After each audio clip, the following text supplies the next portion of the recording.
Welcome. Welcome to this World Assembly 2023. Well, the day is today. I remind you that you can select the interpretation channel in the Zoom bar below. You can choose the language you prefer to listen by clicking on the world icon. You can choose between English, French, or Spanish. In the main room, you will listen in English, but there will be some exceptions and you can change the channel so many times you need.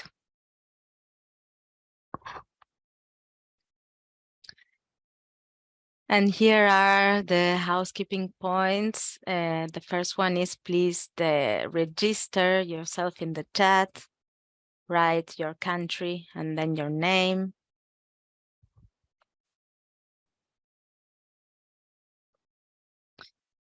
Members of the EXCO and representatives, please register too. To assure the good development of the session, the microphones will be muted. But if you have any comments, doubts, or any inconvenience, the chat will be permanently enabled.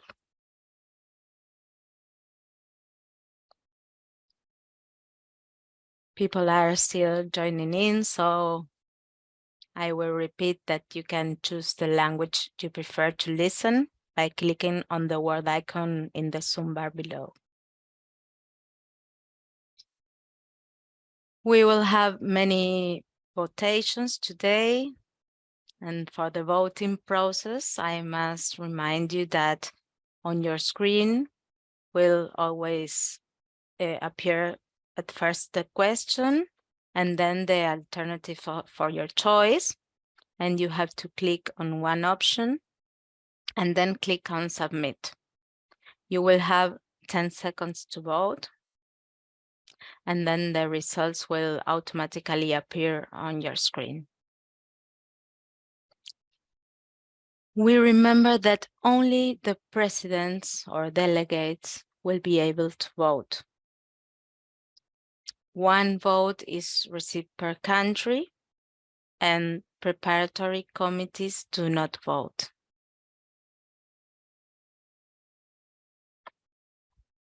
Well, now is Mercedes Machola-Sarche, OMEP World President, who will do the opening of this session. Well, good morning, good afternoon, bonjour, buenos días. Really a little sleepy today because I have just reached from Montevideo last night. I was in a UNESCO meeting presenting the GEM report of 2023. And I'm a little tired, so I don't know how my mind will work today. Well, I welcome all the presidents and delegates of the national committees and to the OMEP representatives in the United Nations and in UNESCO, and to our past presidents and all the members of the World Executive Committee. Last year was the first year that we were able to meet again face-to-face at the wonderful World Assembly in Athens, after many years of not being able to do so. This year, we decided to make this World Assembly virtual, understanding that every year is very difficult to sustain a face-to-face meeting for all.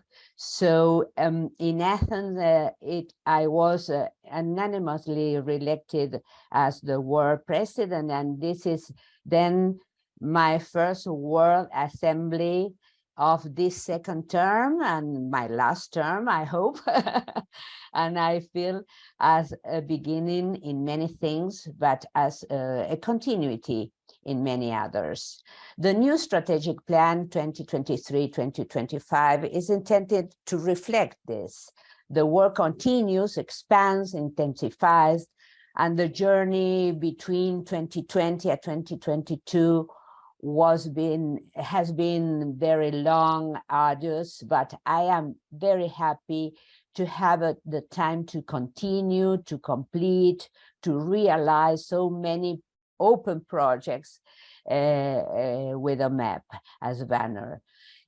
Together, we have traveled the path to reach the 2023 World Assembly. A small list of our achievements so far. We held the extraordinary session some days ago where topics and debates were raised, and we have the opportunity to highlight the different issues that would be voted in this assembly.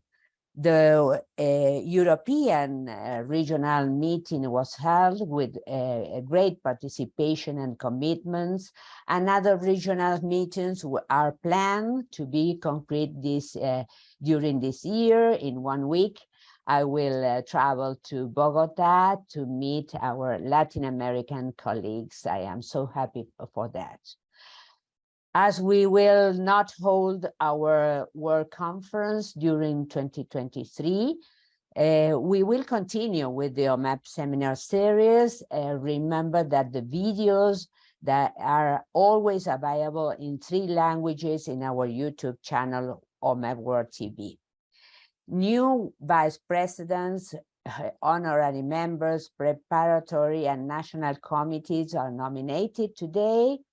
The formal vote, we will carry all the formal vote for that.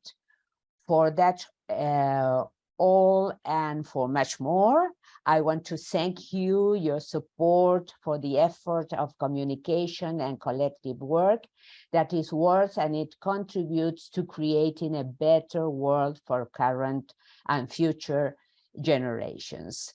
Our agenda is very busy, therefore I invite you to start, and thank you again for being present, and good job for all of you in this beautiful Saturday. Thank you. Thank you. Thank you. We will move now to the next point of the agenda. This is the roll call. I have a first list of the countries that are accompanying us. I will read it. They are Cameroon, France, Argentina, Germany, Greece, Sweden, Hong Kong, Sierra Leone, Bosnia and Herzegovina, Italy, Japan, Norway, United States of America, Thailand, Ghana, North Macedonia, Slovakia, Pakistan, Ecuador, Croatia, Nigeria, Chile, Mexico, Canada, Russia, Australia, Cyprus, Uruguay, and United Kingdom. These are 29 countries. We have also our observers through OMEP World TV. And thank you everyone for joining us. And now we will move to the adoption of the agenda. This is the agenda was shared in advance, so now we will vote for the approval. So the first votation is, do you approve the agenda?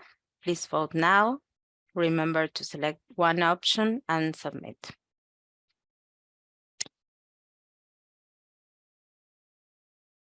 And now you can see that 100% approved the agenda. You can see the results on your screen. Thank you. And the second votation is for the minutes of the World Assembly 2022. So we have to vote for the approval. The minutes were also shared in advance. So Camila, if we have any things to add, we have to send or to tell now. Yes, of course, you have the possibility to open your microphone whenever you want, or to raise your hand. And of course, the chat is the communication channel that we can use. Yes, Maria, can you? Thank you. Yes. Only two things in the minutes, because we have to be sure. There is nothing mentioned that OMEP Cyprus demonstrate and talk about the book on Color to Your Rights, because this was during the assembly. Good. And another one, finally, there was a proposal and approval for the continuation of the Color Your Rights. It is on the website of World OMEP, but it is not written in the minutes. So this is kind contradictory. We have some notes. If you want, I can send you later on. It's only two phrases. Of course, I thank you for your comments, and I would like that you send this note and these comments through email so we can incorporate them to the minutes and do the modifications. Okay, thank you. Thank you. Well, and the approval of the minutes were 100%, so I thank everyone for this votation too. Now we will move to the presentation of the annual report 2022. We will have some short presentation. The first one is for the world president to present her activities in the annual report 2022, and then we will listen to the vice president of the different regions. Mercedes, please.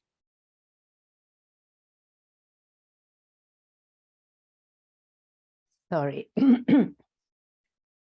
L'année 2022. The year 2022 has presented new challenges. Oh, remember, we have interpretation available. Please select your channel. Yes?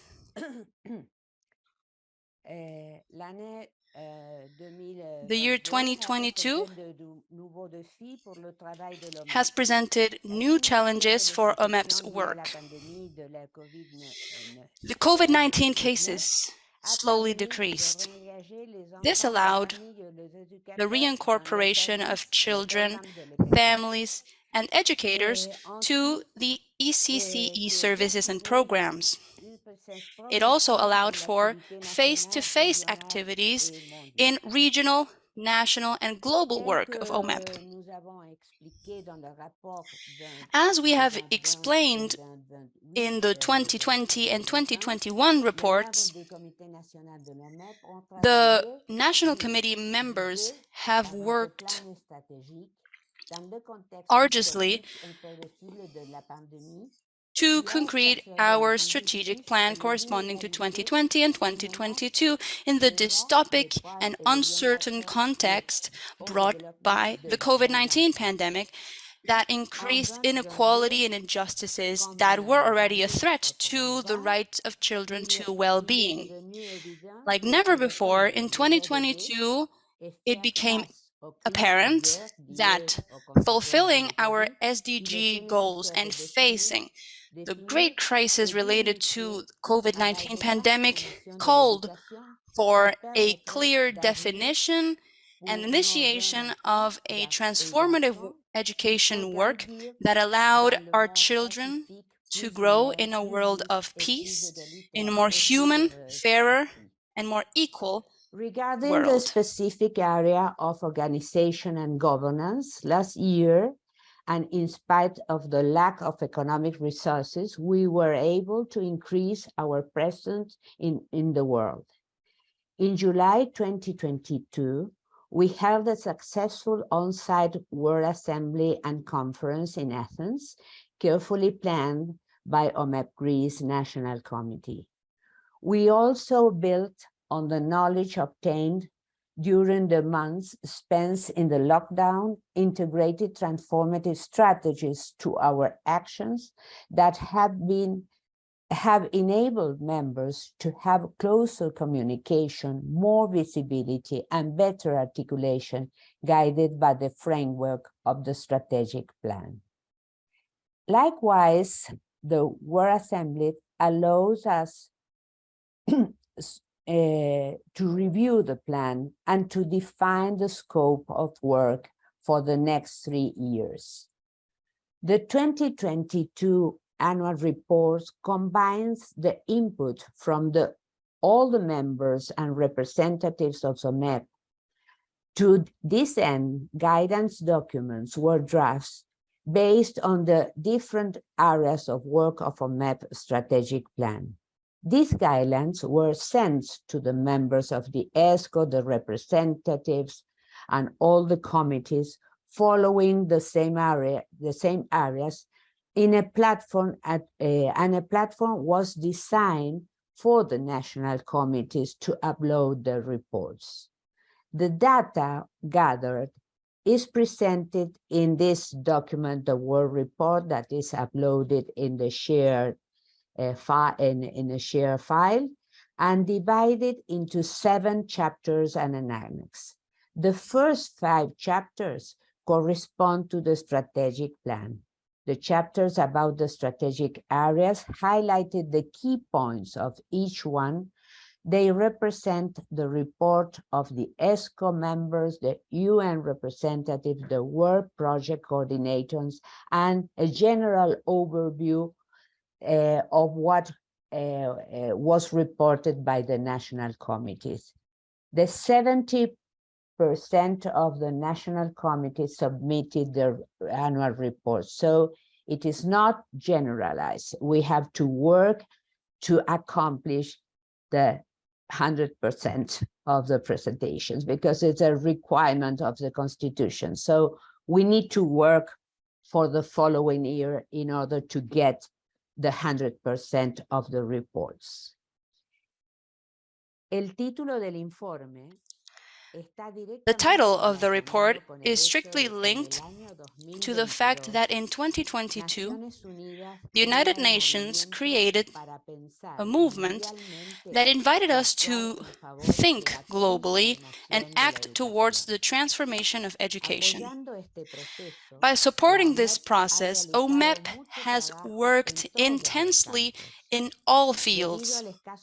Due to the limited available time for today's presentation, I will only focus my report on the political advocacy that OMEP has carried out globally.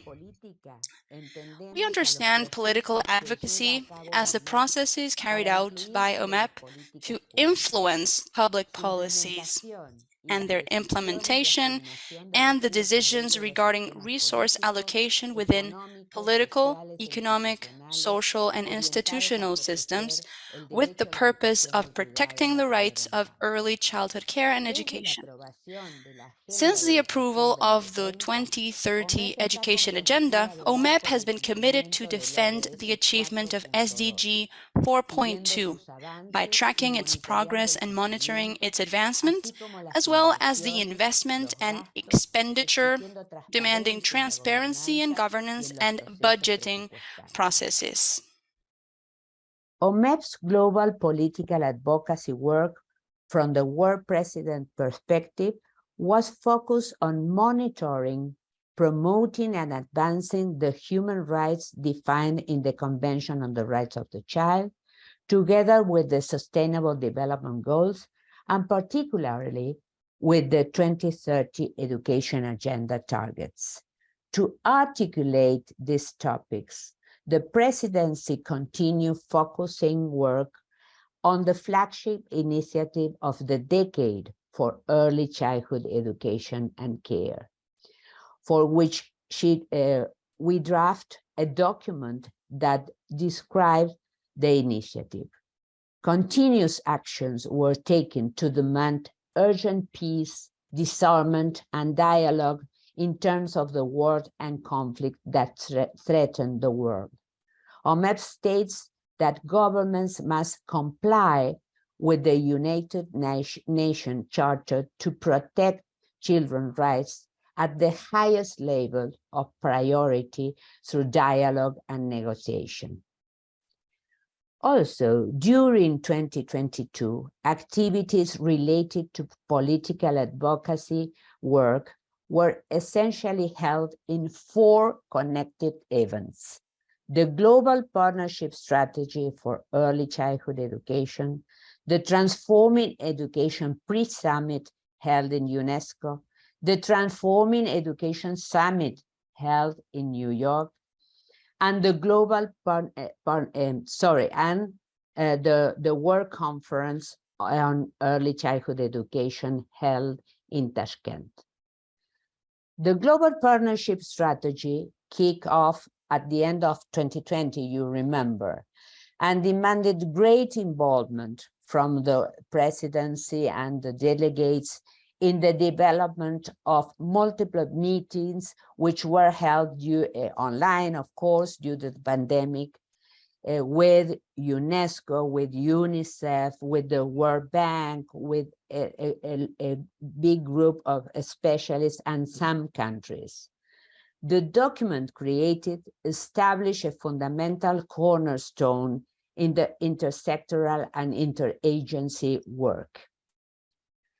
Connected with this, in the Transforming Education Pre-Summit, OMEP co-organized with UNESCO and the Right to Education Initiative the need to expand the international legal framework in order to ensure the right to free early childhood education for free, in order to get more access for all, and to stress the problem of inclusion, no? Whether the participation, of course, with colleagues, with other colleagues from CLADE, from the World Campaign of Education and other key organizations. One of the points made was the need to reinforce governmental obligations for early childhood education and care, to early childhood education and also to secondary and adult education, adopting a holistic approach of lifelong learning and improving access and eliminating barriers. In the United Nations, the Transforming Education Summit was held for the first time in United Nations headquarters in New York. It was so important in September 2022. OMEP was represented by Maria Pia Belloni and Jessica Sari, our representatives in the UN, and I also went there as world president. Together with UNESCO and the Right to Education Initiative, Human Rights Watch, and the Global Campaign for Education, OMEP drove the initiative of this new legal framework again to guarantee the right to free education and in early childhood. From this test, Transforming Education Summit, the following achievements should be highlighted, because we had really achievements. One is the commitment to action on foundational learning. This is important. I want to comment something about foundational learning. We need to define as an organization what is foundational learning for us, because there is a tension, and some countries are only stressing skills connected with reading and writing and math. So we need to open this concept, foundational learning. What does it mean in early childhood education? The other is the call to action to financing education, investing more and more equitable and more efficiently in education, to assume the moral, political, and economic obligation of investing in education, promoting global initiatives to achieve more financial, technical, and political support to implement at the national level a series of calls to action launched also from the summit. And the other issue was the importance of youth participation in the educational field, And this was also highlighted and supported, and different aspects of the situation of and careers of educators as key facilitators of a transformative education that also were reviewed. So in noviembre 2022, In November 2022, pardon, en novembre 2022, la Conférence mondiale sur sorry, l'éducation et la in protection de la November petite enfance 2022, dans le cadre de the l'étude World sur la Conference transformation on de Early Childhood l'éducation Care et and les stratégies Education mondiales de le was held partenariat de la petite enfance. in the L'OMEP a context fait of the partie du Transforming comité de Education rédaction Summit de la déclaration de and Tashkent the Global et Partnership délibérément Strategy for a Early agi pour Childhood. transformer l'éducation et la protection de la OMEP petite enfance. integrated a committee to draft the Tashkent Declaration and the action commitments for the Transforming ECCE. During the conference, OMEP participated in 8 sessions and fora.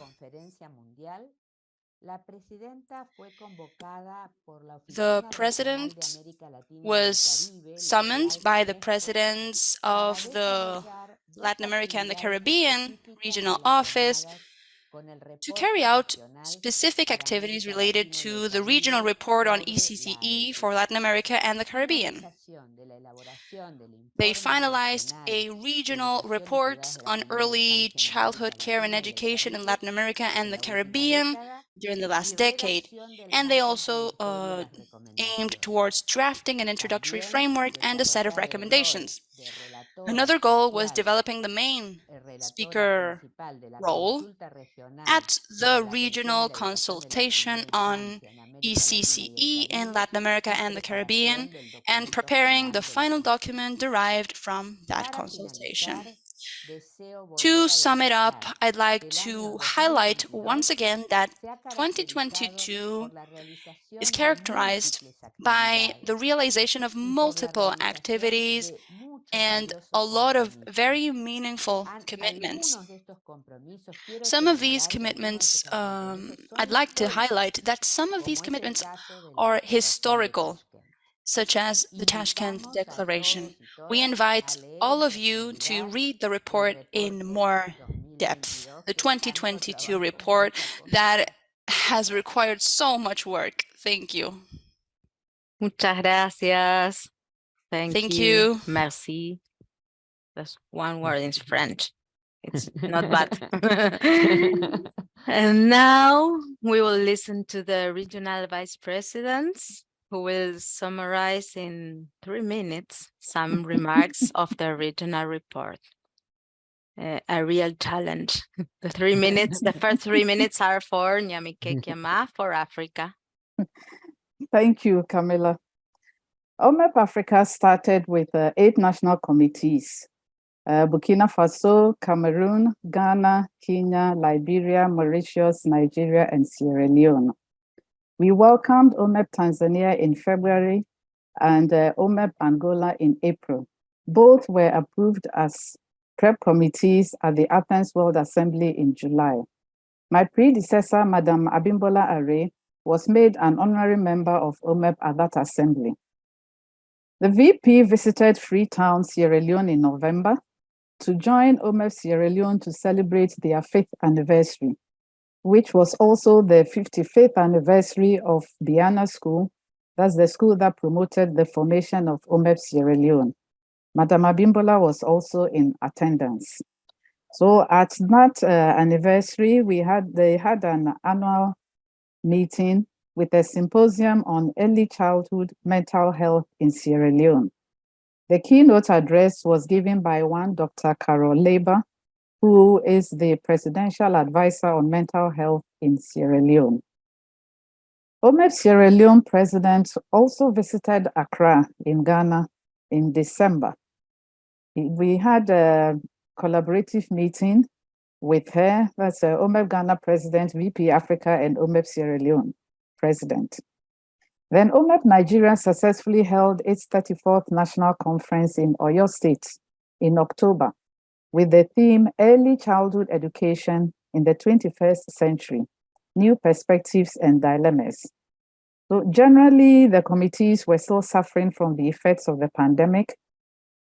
Nevertheless, each country managed to execute programs most suited to their environment, and the OMEP special days were also celebrated. Communication was mainly through our OMEP Africa WhatsApp platform and emails.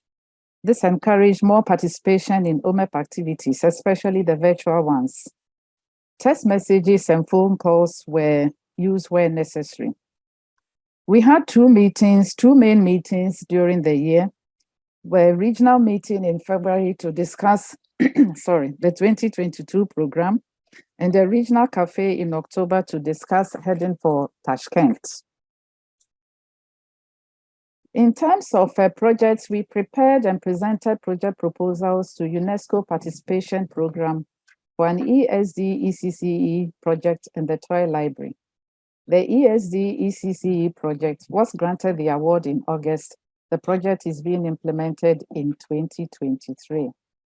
The major strengths of the region are capacity building and training of early childhood educators and caregivers, and celebrating OMEP special days. And these special days and all these activities are occasions that we use to create visibility of OMEP in our communities.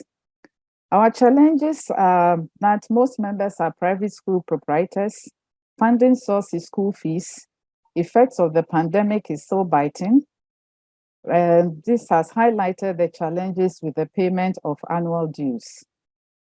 For 2023, we are looking to strengthen knowledge exchange among the OMEP National Committee members in Africa. We also want to encourage academia and the young ones to join OMEP, and also encourage the Africa members to participate more in OMEP World, national, regional, and international meetings and conferences. Thank you. Thank you, Nyamike. Thank you very much for your 3 minutes and for your work.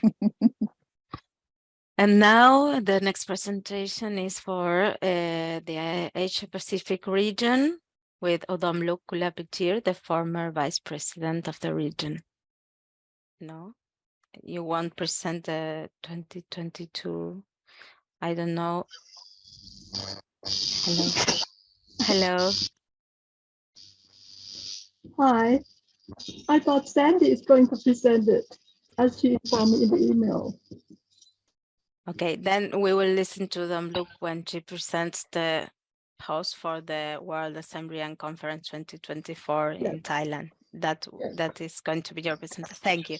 But Sandy, are you there? Sandy, I think Sandy will speak for the region, although she's the vice president for the region this year, but she will present the remarks for the Asia Pacific region, please. Thank you, Camilla. So good evening from Sydney, Australia, everybody, where it's 25 to 11 at night. So, and Waramai in the language of the traditional custodians of this land, the Darug people. It's my pleasure to present my first VP talk since taking up this role in January this year, and building on the work of Odamluk. And so again, let me first state my appreciation for Professor Kapochia's leadership in the Asia Pacific region, including attending the World Conference on Early Childhood Education in Tashkent as a representative. The Asia Pacific region is a very diverse region. In terms of wealth, we have very rich countries and very poor countries, in fact, some of the poorest countries in the world. We have very diverse culture, language, and religion. Our geography is very diverse, as is the degree of the impact of climate change in our region. We're very diverse in terms of the size of our nations and also in their political structures. And of course, all of those factors have an impact on the provision of early childhood education in this region. Since I took office, we have had 2 virtual meetings, and each attended by representatives from 6 countries in the Asia-Pacific region, with 18 participants in total. We use those meetings to provide country updates, to talk around about what was going on in terms of early childhood education in our area, in our region. And the aim for that is to share and increase our understanding and our collaboration across the Asia-Pacific region. And so each country at those meetings provides us a summary of the issues facing them in their country. Those meetings are also used to share our collaborative efforts in the advancement of OMEP's strategic plan, and particularly in relation to, first, political advocacy. And so we've supported the Tashkent Declaration. In June, for example, I contributed to a webinar related to this commitment that was hosted by World OMEP with Maria Ron Balacera.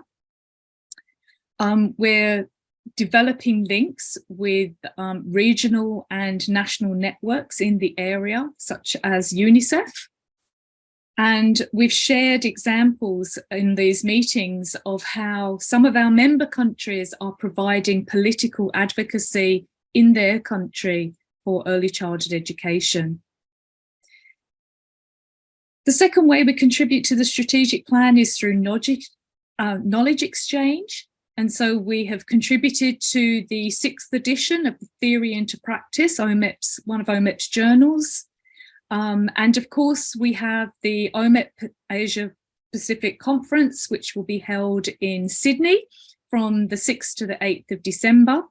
And that conference will, which is co-led by my colleague, Marianne Fennick and Kim Simoncini, and Kim is the president of OMEP Australia. And the conference will focus on the Sustainable Development Goals. And each of the Asia Pacific presidents will be presenting at that conference as well in regard to our moving towards achievement of Sustainable Development Goals. In terms of education, many of the countries have contributed to the Education for Sustainable Development project, to the WASH project, and to the Rights from the Start project. In terms of organisation, we're trying to increase member countries by reconnecting with previous countries such as Myanmar, Iran, and the Pacific Islands, and working towards potentially setting up new preparatory committees. So in regard to communication, we have one other virtual Asia Pacific regional meeting in September, and that will be followed up by our in-person meeting in December. So can I again, I'd like to invite you to come along to the Asia Pacific Conference. I'll put the link to the website in the chat, and we look forward to seeing you at the conference in December. Thank you. Thank you, Sandy. Thank you for your words, for the presentation, for the region, and thank you for the commitment, everyone. We made a great effort for the organization of this World Assembly. So thank you, everyone, and thank you for sending the scripts, the words, and to help also the interpretation process. Now is the turn for Adriana Wisnik-Heftig for the region of Europe. Hello to everyone from Europe. I will try to be very brief in 3 minutes. So can you please move the slide? Thank you.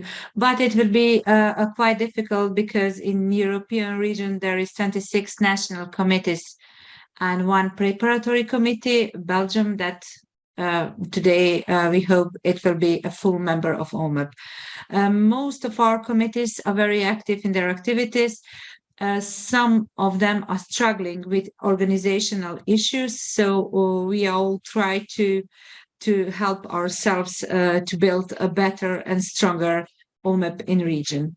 Of course, due to projects that are conducting upon OMEP flagship, some of new national committees are participating in some of these projects. For example, rating scale project, color your rights, but we also have one Erasmus project where 5 national committees are participating. Next, please. And we try to communicate as we can. So last year we held 3 virtual cafes, and we also published 4 European newsletters. But each of the new, national committees developed their own communication platforms. While we are contributing to the OMEP World platform, such as blog and web page and any other communication, some of the countries has its own blogs or press releases or some kind of social media accounts. So also we are all trying to spread communication from the World OMEP, usually by sharing on the social network. Next, please. And when we talk about political advocacy, we have OMEP France who actually represents OMEP in UNESCO in Paris, and most of national committees are actively communicating with their government and try to contribute to the educational policies in their countries. And we have a one huge challenge in this part of political advocacy, and that's that we don't have access to politicians on European level. So this is something that we will work further in this and hopefully next year. And we also have no activities related to UNESCO in Geneva, which is also one of the things that we should be more open and more straightforward to it. Next, please. I would say that this education part in Europe is a quite huge task, because we held conferences. We have some of national committees, for example, Ireland and Turkey has journals. We do have different type of projects and trainings, and almost all national committees celebrate one or more of the 5 international days, while the International Children's Days is the one that is most celebrated. Next, please. And just briefly, what are our strengths? Of course, people, because European region is the region with the most national committees. So countries are geographically and traffic-wise close to each other, and that open possibility for cooperation through joint projects, exchanges, or different type of mutual support. That is especially important because young people who want to join to OMEP say that this exchanges and mutual support is very important to them. So we hope that through this type of activities we can attract more young people. And of course, what is our strength is European early childhood education and care, because most countries are part of European Union, and European Union prioritize the right to inclusive and high quality early childhood education, which actually help national committees to actively act and achieve the OMEP objectives. Next, please. And for the last, where we are going, of course, we try to ensure the involvement of OMEP representatives in early childhood education focused bodies within the European Union.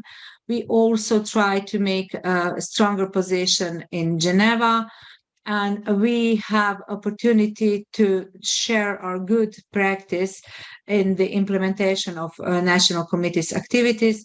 And of course, today, I hope we will welcome 2 new national committees, which is North Macedonia and Slovenia. And that's all from Europe. Thank you. Thank you, Adriana. Thank you very much. And now we will listen to Desiree Lopez de Maturana for Latin America in Spanish. You can change the interpretation channel in the world icon below.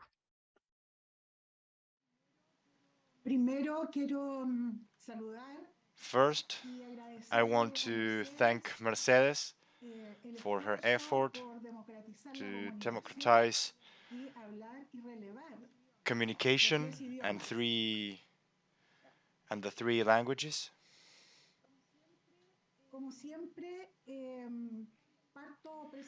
First, some features about Latin America, and it's so important.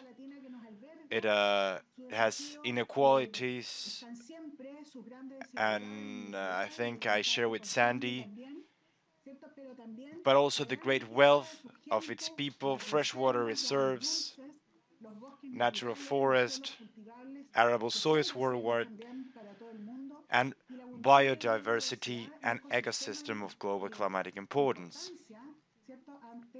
such such as the Amazon, among other goodness, that must be and are part of our work here in OMEP.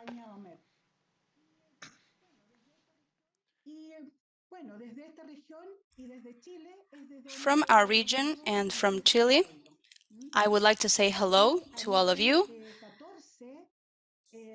We have 14 countries in this region. In 2022,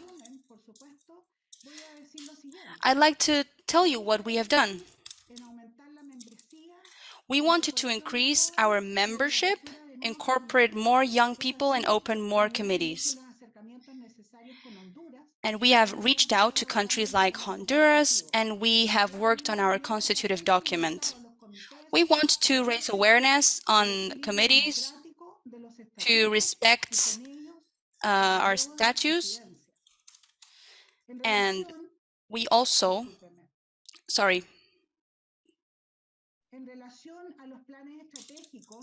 regarding strategic plans,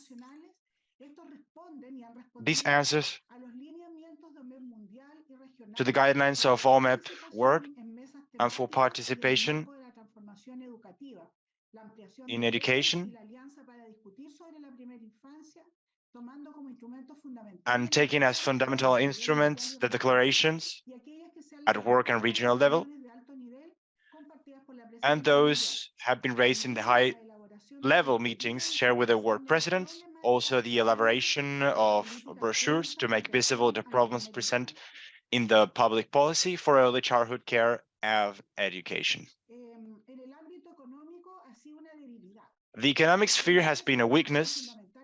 The committees are financed mainly by the monthly membership of the new members. And clearly we cannot only depend on this, we need to generate other sources of funding. And virtuality has been a wonderful tool to advance this purpose. Also to highlight the participation in different instances of study, research, and consultancy, such as mapping of access to early childhood education of migrant children in Colombia, Peru, and Ecuador, and jointly with CLARE or Plan International. Likewise, active participation with several universities in the region, contributing to generation and dissemination of knowledge. Also highlight our active and permanent participation in the CLADE steering committee. We were able to present at the 7th World Assembly of Global Campaign for Education in Johannesburg, participate in the section transforming public education globally and contributing with a synthesis of the document towards the decades for early childhood and education. Political advocacy, I'd like to mention the contact with the regional entities of UNESCO and UNICEF, participation in the Future Childhood Commission, in the Congress of Future, with among other tasks in monitoring the process of the SDG 4 in the region. It also has been the commitment of the national committees and the participation in education, academia, Science and Technology Group for the follow-up of the 2030 agenda and the permanent participation of the representative of the region in SD projects at a global level. During the year 2022, 2 regional assemblies were held where important topics were discussed and presented, such as right to play, writing about practice, participation in the foundation contest, my backyard is the work, rights, also research and rights of the children, research about digital education, with the real participation of children, the establishment of a mapping about national and international instances to compete for funds for projects and research, the need to establish lines of research and balance sheet on a quality of care in early childhood education, and the participation in projects and campaigns that are part of the OMEP's commitment, where we also highlight virtual cafes that contributed to the strengthening of the organizations throughout the updating of knowledge about early childhood, whose complexity merits intersectional work. This has favored the commitment and the appreciation of work carried out by each committee with their own individual identities, highlighting the visible affinities, similarities, and challenges within the region and the region in the global context. Thank you very much. Muchas gracias. Thank you very much. And the next region, the last region, is North America and the Caribbean. Christiane Bordage Simpson, the Vice President, could not attend today, but the delegate is Nancy Green. She will speak for the region. Thank you. Thank you very much, Kwe. Bonjour. Hello. Hola. This year has been one of many changes. As you can imagine, Haiti had to put energy in all directions to ensure the well-being and the safety of the children. Madame Hudicourt, who is the actual OMEP Haiti president, says that some cities are doing better than others, but there is no more money to be invested in new projects. The actions in place are barely sustained. In Canada, a new team is in place with Manon Boilly as president and Hélène Larouche as vice president. We had to say farewell to some dearest committee members, but new members have been very active in promoting ECE and children's rights. They have presented many webinars and have attended different assemblies with other OMEP members. Personally, I was able to represent OMEP at the forum mobilizing NGOs for the International Decade of Indigenous Languages and the Ocean Decade. I had that experience in mind when I proposed a Kashtan song for the OMEP playlist. I hope you'll have a chance to hear it. In a conversation between Ebony Cray and the VP for North America and the Caribbean, it was clear that members of OMEP USA have advocacy for children's rights and well-being profoundly at heart. In both countries, though, the money is hard to find and there are few subsidies to help put words into action. The last change we experienced was the leave of absence of Christiane Bordage Simpson in her role as VP and AC.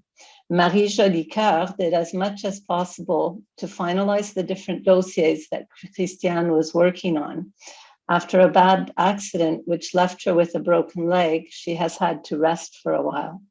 She sends her regards, and since her role as VP is coming to an end, she promises to see you all at a future assembly.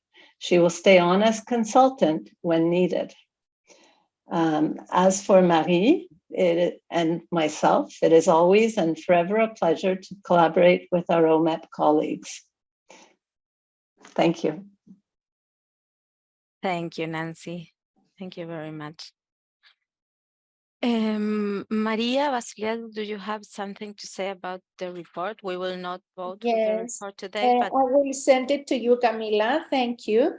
But small corrections in the report. For example, the participation in the project of Color Your Rights, 3 countries are missing: Italy, Croatia, and Russia. So I will send this detail to you in order to correct it. Maybe when you have the reports from each country, they didn't put, but in the book there are. So it is important for them to be there. And also the president, Mercedes, there is missing of your presentation, online presentation to the Cyprus Day of the Rights. So I will put this also because Mercedes and Elizabeth Quinn have participated, and I would like to send this. That's all. Thank you. thank you, Maria. We wait for your email. Thank you for your comments. I will read shortly the list of countries that are joining this session. There are 41 countries now: Cameroon, France, Argentina, Germany, Greece, Sweden, Hong Kong, Sierra Leone, Bosnia and Herzegovina, Italy, Japan, Norway, United States of America, Thailand, Ghana, North Macedonia, Slovakia, Pakistan, Ecuador, Croatia, Nigeria, Chile, Mexico, Canada, Russia, Australia, Cyprus, Uruguay, United Kingdom, Czech Republic, Costa Rica, Bulgaria, Jamaica, Turkey, Belgium, Korea, Kenya, Venezuela, New Zealand, Nigeria, Panama, Poland. And I think maybe there are more, but I thank everyone for being present, the national committees, the delegate, the presidents, representative, EXCO members, and new preparatory committees.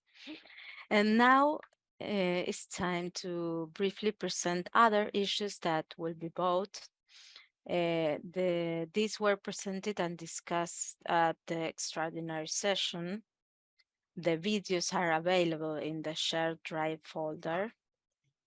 But they will therefore now be taken up briefly and put to the vote. The first one is the Treasurer's Balance 2022. So I will give the floor to Elin Eriksson Odegaard, the former treasurer. Thank you, Camilla. And hello, everyone from Norway.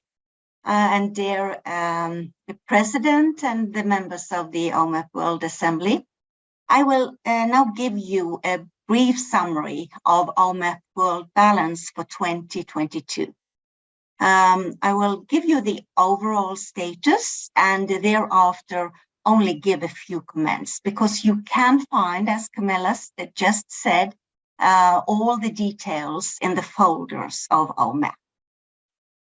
So the income for 2022 was $43,341, and the expenses was $63,089.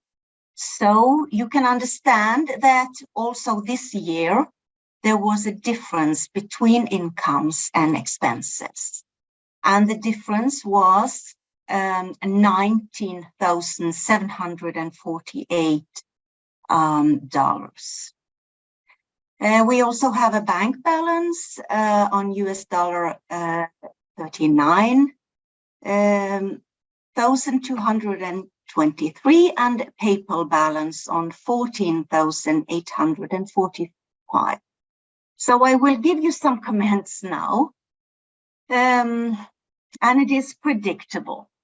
The membership fees are still, as you all know, the main income for our organization. And for decades, we have had a situation where not every member country pays their fee. And for this year, only 69% of the national committees made the payment. And therefore, the collection has dropped. On the positive side, there were efforts in 2022 for some countries to pay extra.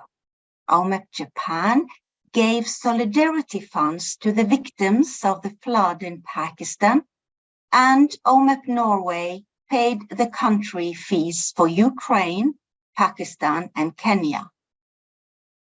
It is very important to keep in mind that in order to maintain the status as an OMEP member, committees must pay the annual fee, and that this is also essential to keep our organization alive.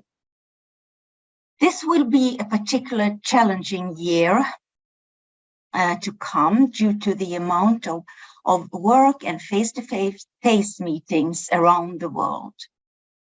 The report shows an unbalanced economic situation, and with this difference of US dollar 19,000, that has been covered with the OMEP funds. So I will also say that I wish we could have transferred a better balance over to from OMEP Norway to OMEP Korea and to Sun-Wan Kim and her team. But we all know that these previous years have been years of crisis, and times of crisis, it is challenging to lead for economic success. But I will also remind us all that despite the crisis and challenges, by spending funds of OMEP and through achievements of extra funding and gifts and extra effort from some countries, and not to forget Mercedes, the president herself, OMEP has maintained great achievements in the different areas of the strategic plan and in the 5 regions of the world. So I will thank you all for the opportunity to serve OMEP under the leadership of Mercedes, and for the opportunity to collaborate with the ESCO, the World Secretariat, which is always professional and supportive. And at last, I will say, I really wish the treasurer, Sun-Wan Kim, the best of luck, and hope that we all put our efforts and responsibility into the work of OMEP. Thank you very much. Thank you very much, Eileen. Thank you. And now we will vote for the balance 2022. Do you approve the treasurer's balance 2022?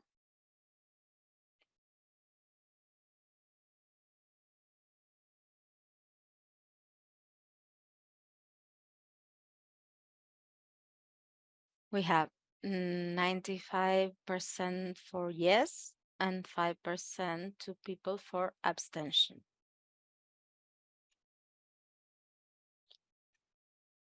And the next votation is for the budget 2023, and we will listen to Sun-Wan Kim, the World Treasurer. Camilla, can you play the videos? I think we won't have time to play the videos again, the videos that we showed in the extraordinary session, you mean? Right. They are shared with everyone. I think everyone could see them, so you can. Okay, then I'll just make the final comments one more time. I'm sure that you watched the video. Please do watch the video, because it is impossible to just make it in 3 minutes. So, I explained it in the video whole clip. So please do watch that. I just want to make sure that the budget of the proposal for 2023 shows that signs of the previous years of working under the global pandemic's, conditions, which has affected OMEP's economics. So our fund has been decreased for the second years. So the treasurer's report showed that unbalanced economic situations. So in this circumstance, so it is very essential to prioritize the academic to raise the new funds and accompany the ideas of their cause. So, order to preparize of this budget of a proposal has considered the EXCO's democratic decisions. So we have the previously invest the digital infrastructures and media communications to work on the virtual communications strategy. So this investment has a cost that must be prioritized for 2023 as well, with the experts to continue to, it has a like hard works through the digital medias, such as working with, qualify the person with the video recording and translation costs and costs for those user of the platform or extra. So for the 2023, the project expense has been actually maintained at a total of USD of $60,800. So which actually represent on us years of the budget that actually adjust as much as possible to real situation of the OMEP, and will continue to try to increase the incomes. And I would like to, lastly and greatly, for the interest of our national community to pay the annual due, and hope to continue to help in 2023. So I'm asking for your support from other country as well. And lastly, thanks to Alice and previous treasurers, and she worked so hard, and the world treasurers and her teams for the continued support. Thank you. Thank you, Sun. As Sun said, the presentations and the videos and everything are in the shared folder. We had the opportunity to share that and to discuss in the extraordinary session. We have today a very tight agenda, so we cannot watch them again, but they are available for everyone in the Drive folder. And if you need something, you can also send an email to me and I will arrange it. So now we will proceed to the votation of the World Budget 2023 that Sun briefly presented. So the question is, do you approve the World Budget 2023?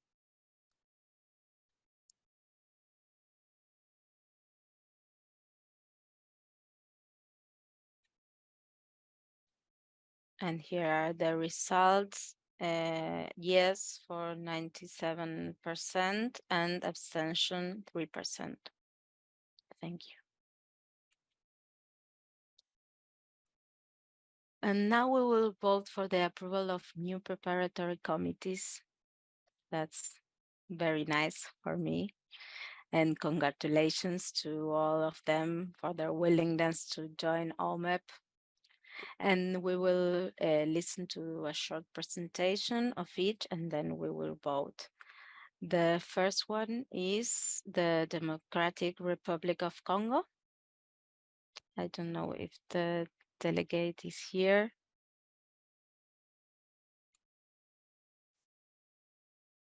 Is someone from Congo present? Well, if not, if they have some problem, we have the candidacy and the nomination in the shared folder, so everyone surely could read it. So we will proceed directly to the vote.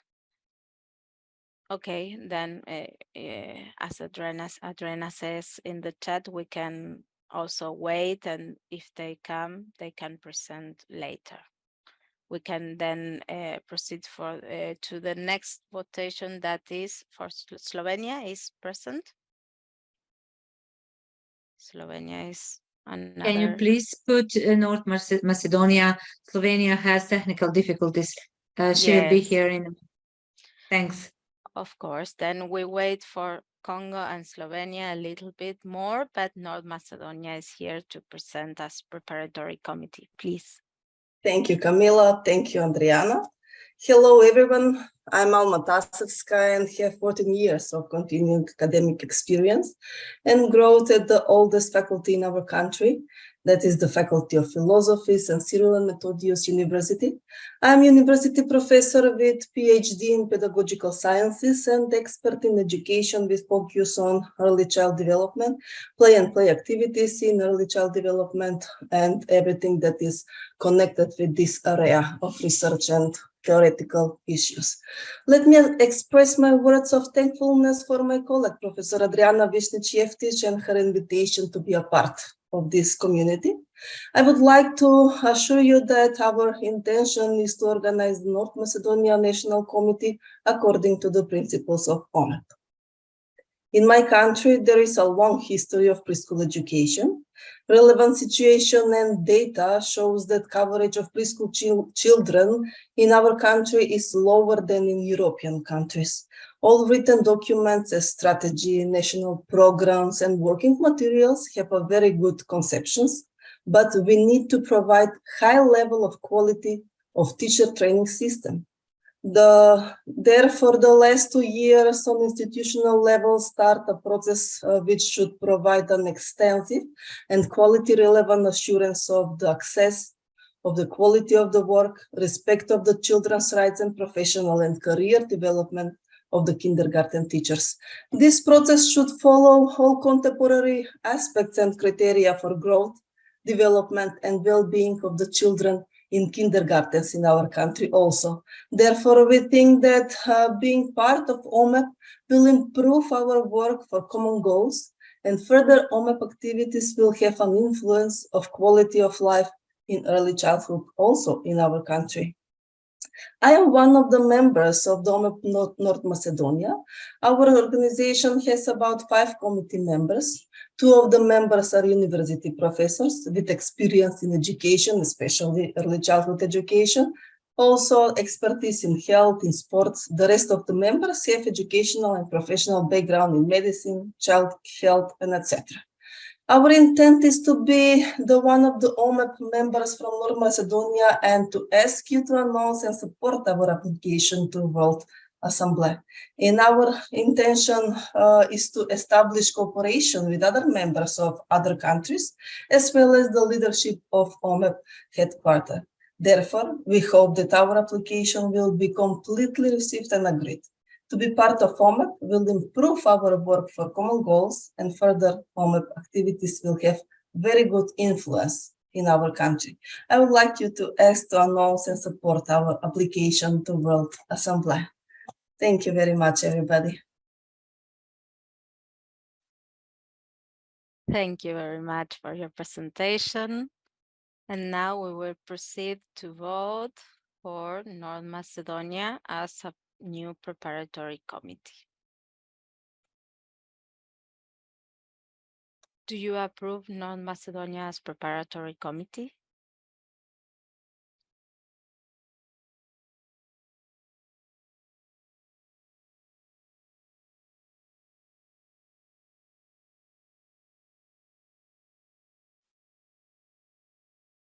North Macedonia, welcome to OMEP. It's a new preparatory committee, 100% for vote for yes. Thank you, everybody.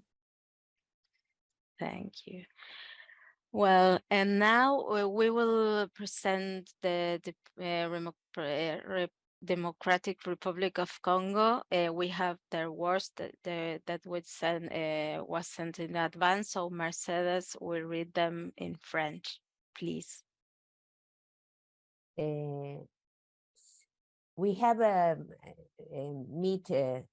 the first issue is that we have met Otto Michel, our colleague in Tashkent, and he is very active and he has a very important network in South Africa, and he has been in touch with me and with Nyamike for many, many months. So it is a surprise that he is not here. I don't know why. C'est une grande joie pour nous, au nom de la République démocratique du Congo, de postuler à la réouverture de le Comité national à travers le It's a great pleasure for us to apply for reopening of the national committees throughout the preparatory committees of the OMEP DRC. Like many countries in the world in general and in the Africa in general, the Democratic Republic of Congo presents many challenges for preschool education, including those related to access and quality. The challenge of access, official statistics show that only 6% of children currently attend preschool.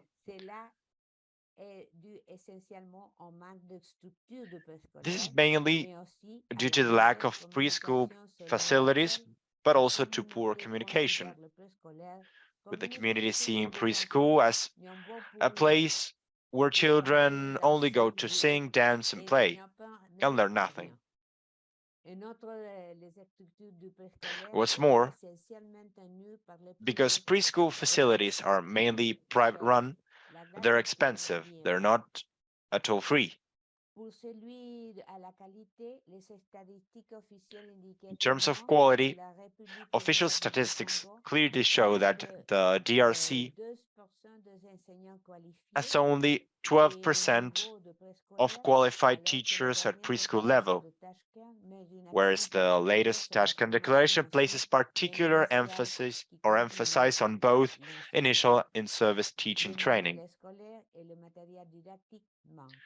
There is a shortage of textbooks and teaching materials. In seeking the post of president of OMEP in the DRC, we're thinking, first of all, as far as possible, of taking up these challenges in a progressive way by promoting OMEP and making it known throughout the Democratic Republic of Congo, but also taking advantage of our OMEP had to lobby the country's most various authorities in order to find appropriate solutions to certain problems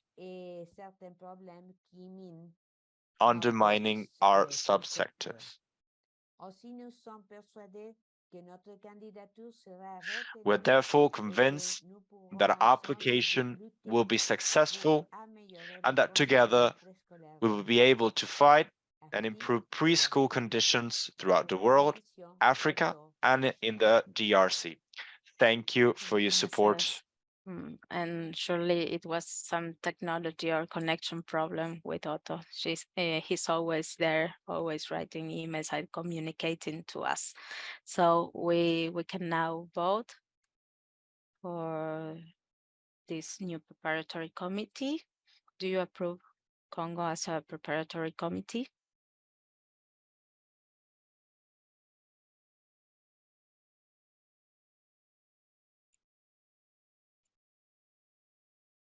Welcome, Democratic Republic of Congo as a new preparatory committee for the African region.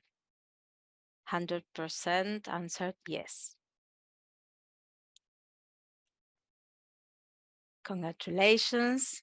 And now Slovenia is there, so Slovenia can present the preparatory committee, and then sorry for interrupt you, but he's following us through YouTube. I think that he didn't realize that he could attend the Zoom platform connections. Thank you for telling us.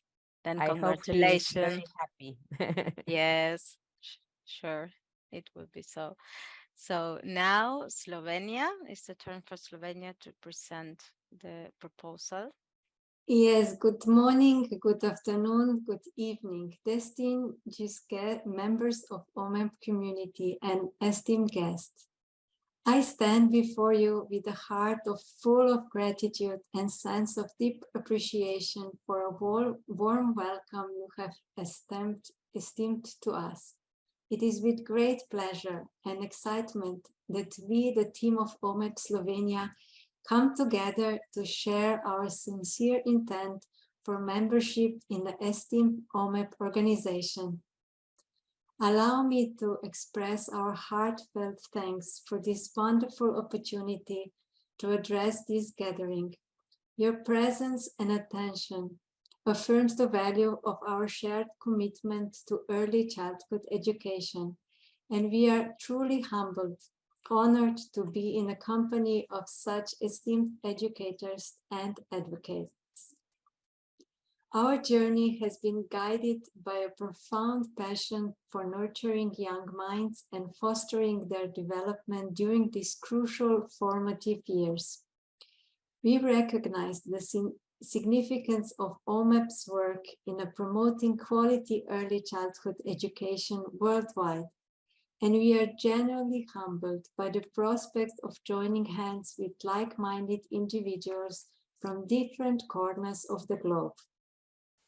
As we embark on this momentous occasion, we find ourselves deeply inspired by the transformative work that OMEP has been undertaking for the betterment of children everywhere. The impact of your effort is immeasurable, and it is our ardent desire to contribute to this noble cause. Please allow me to introduce our dedicated team of 7 board members who can bring a wealth of knowledge and expertise to the shared endeavor. Professor PhD Marta Liccardo, respected academic from the University of Maribor. Professor Anna Tina Jurgets, esteemed educator and scholar from the University of Maribor. Professor Marusha Laure, visionary educator and mentor from the University of Maribor. Barbara Schatter, the experienced and caring early childhood educator. Jasna Nusha Stacher, a passionate advocate for early childhood education. Mitka Lutar, a nurturing and dedicated early childhood educator. And myself, Claudia Sved, founder of Kindergartens International Institution. Once again, we extend our sincere gratitude for the warm embrace and opportunity to be here. With humility and excitement, we share our commitment to OMEP's vision and pledge the actively contribute to the organization's effort in realizing a brighter and more promising future for children everywhere. Thank you very much. We can now vote for Slovenia as a preparatory committee. The question is, do you approve Slovenia as preparatory committee?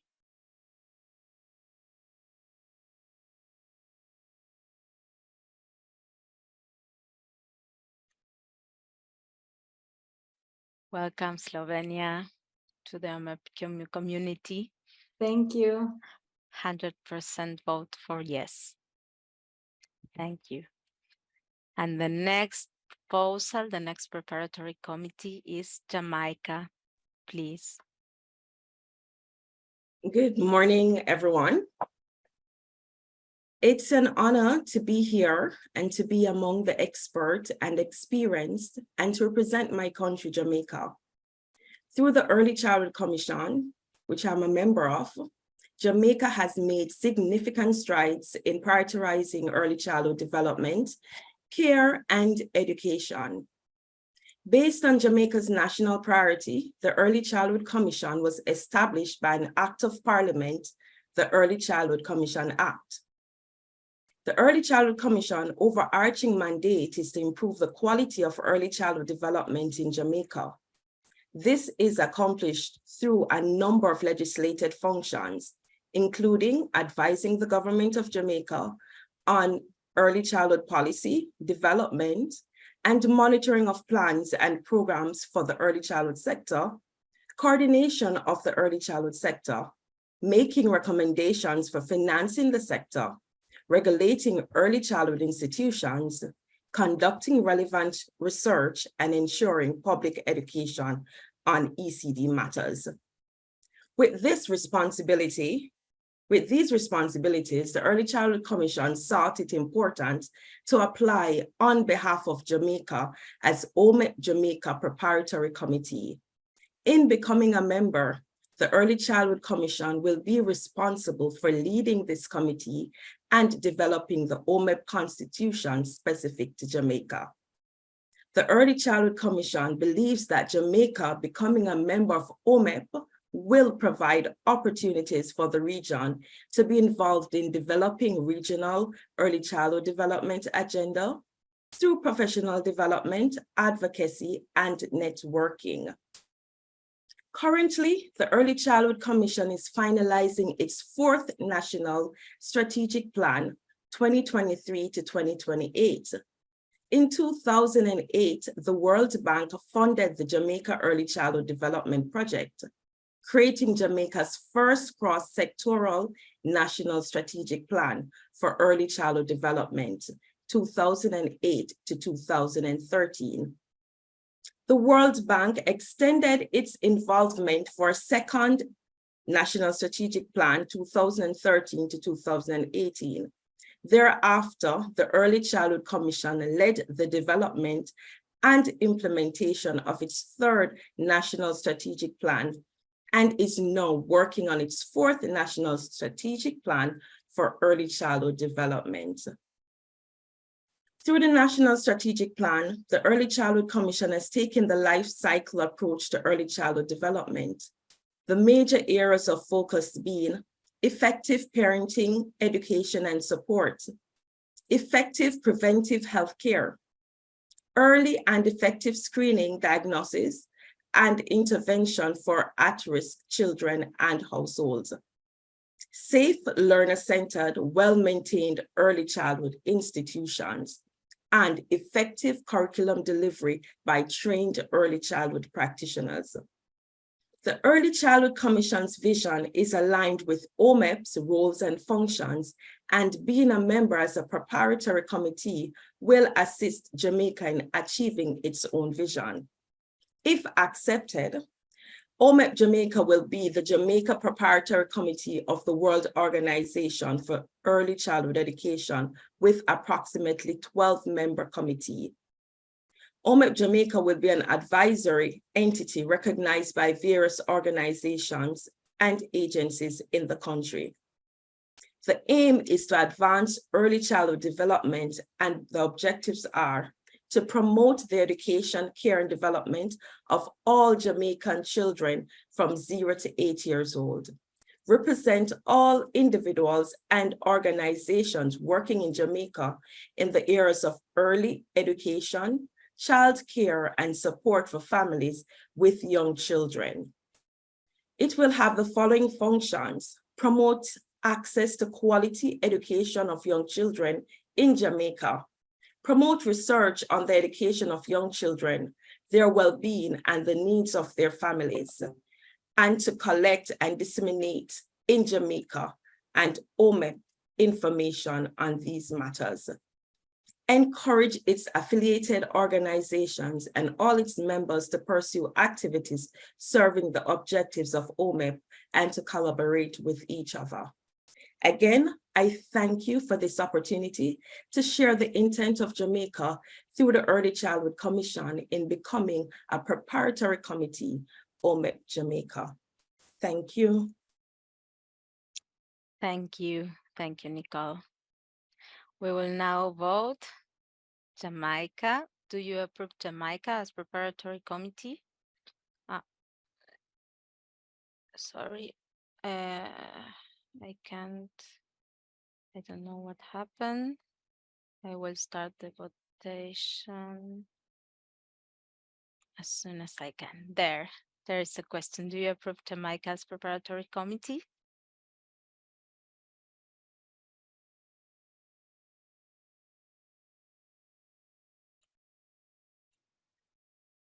Welcome, Jamaica, from North America and the Caribbean region as a new preparatory committee. 100% for yes. And the next votation is for the change of status for Belgium, who is a preparatory committee, and we will vote for the change from preparatory committee to national committee. Please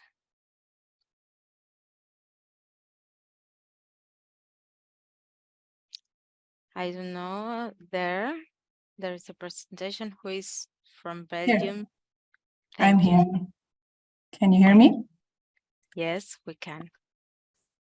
Good afternoon. I'm Siska, and it is my great pleasure to represent Belgium's committee as our vice president. I will briefly outline why we hope to become a full national OMEP committee henceforward. Can you see the slide? Because I can't see them. We can't see the slides. Are you going to? There. Okay, perfect.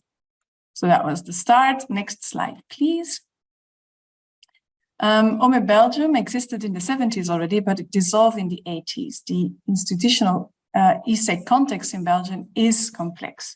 It is a federalized country and it has 3 official languages, Dutch, French, and German.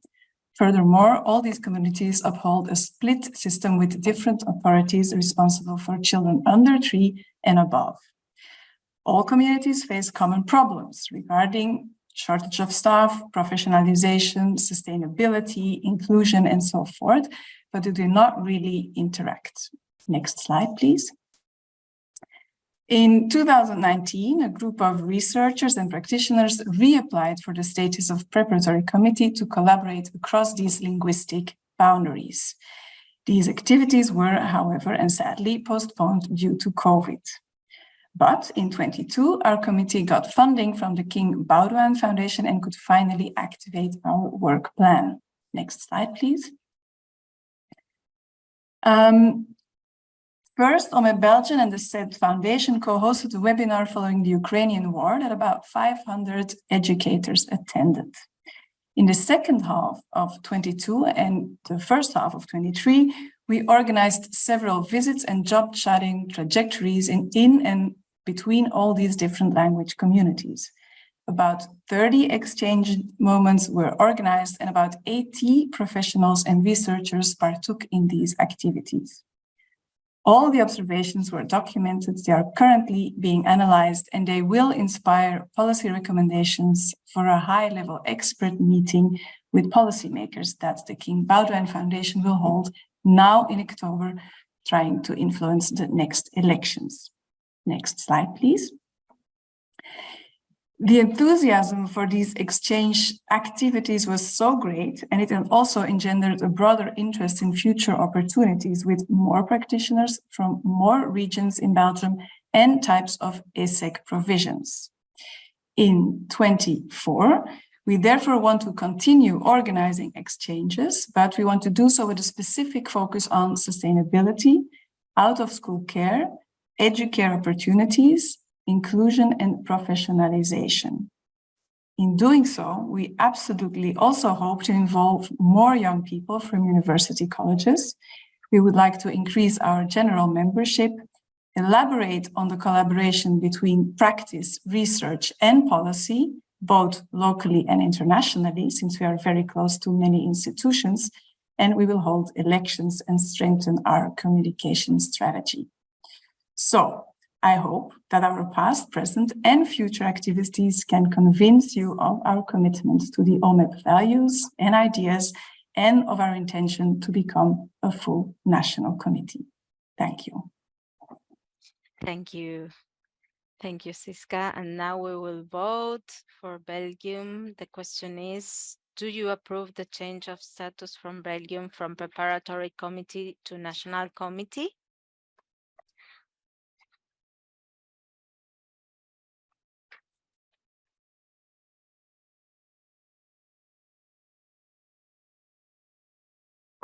Congratulations, Belgium. You are now a national committee of the OMEP community. Thank you very much. Very happy. Thank you. Well, thank you, everyone. And sorry for the delay in the agenda. It's not easy. We have a lot of presentations, but every presentation and news are very important. This is, you know, the most important event of the community, of our organization, the World Assembly, and it is really challenging to do it virtually. We do our best, but it is actually very pleasant to that everyone in OMEP are so active. So thank you, and we do our best to do everything that usually is done in 1 or 2 days in 2 hours. So I'm sorry for that.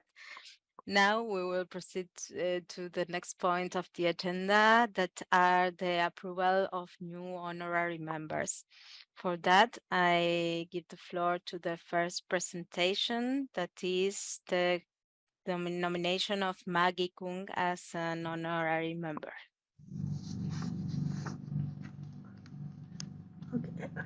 Okay, thank you. There's no photo.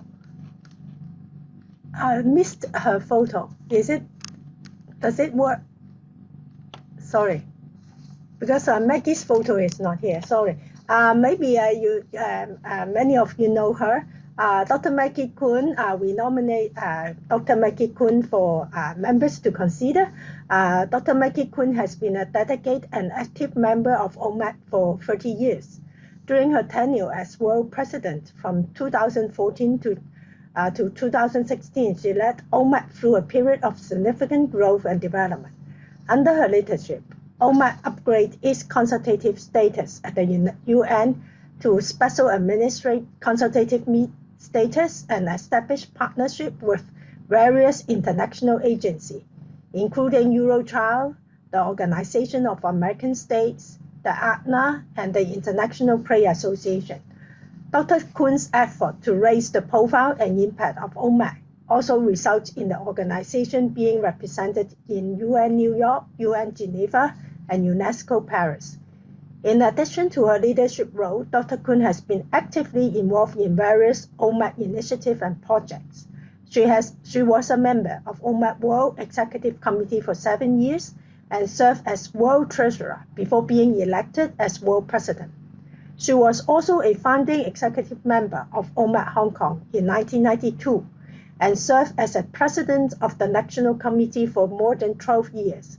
Through her efforts, OMEP Hong Kong became one of the most active and influential national committees in the Hong Kong community and OMEP network.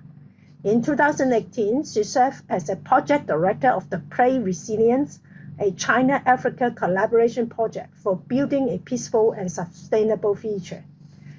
Reasons for the nomination is that Dr. Kun's contribution to OMEP and the field of early childhood education are exceptional and far-reaching. She has dedicated her career to advocating for high-quality and equitable early childhood education and has been able to communicate and collaborate effectively with diverse stakeholders, from the government officials to grassroots community. Her leadership and strategic vision has been instrumental in advancing OMEP missions and goals and in promoting the importance of early childhood globally. Dr. Kun's commitment to OMEP and its members is evident in her effort to enhance communication and collaborations between the Executive Committee and national committees. She has traveled extensively to meet the members of different national committees and has actively sought their input and feedback. Her efforts to revamp OMEP website and establish official social media channels have also helped to build a more active and engaged organization image. Dr. Kun's contribution to OMEP have also had a significant impact on the field of early childhood education more broadly. Through her leadership and advocacy, she has helped to promote the inclusion of early childhood education in sustainable development goals and has played a key role in advancing OMEP global child advocacy efforts. Her involvement in initiatives such as UNESCO survey of teachers in pre-primary education project and OMEP's representation in the UN Department of Public Information have also helped to raise the profile and impact of OMEP and early childhood education more broadly. Dr. Kun's exceptional contribution to OMEP and the global early childhood education community make her an ideal candidate for honorary member in OMEP. She is a visionary leader, strategic thinker, and dedicated advocate for the rights and well-being of young children. Her ability to bridge global and local representative has been instrumental in building OMEP's reputation as a leading voice in the field. She was awarded BBS, the very distinguished award by the government of HKSAR in recognizing her remarkable contribution to early childhood education and community service. We are confident that Dr. Kun will continue to make significant contributions to OMEP and the field of early childhood education, and we wholeheartedly endorse her nomination for honorary member in OMEP. Thank you. Thank you, Amelia. Thank you very much for the presentation. And the question is, do you approve Maggie Kung as an honorary member?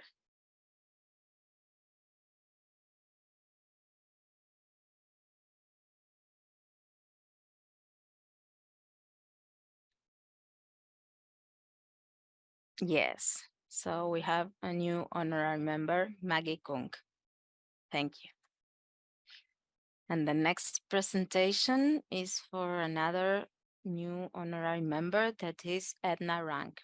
Please. Clara, you can stop sharing the screen.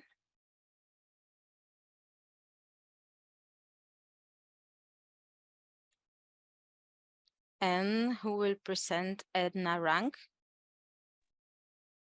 I will. Thank you. You have the floor, Ebony. Thank you.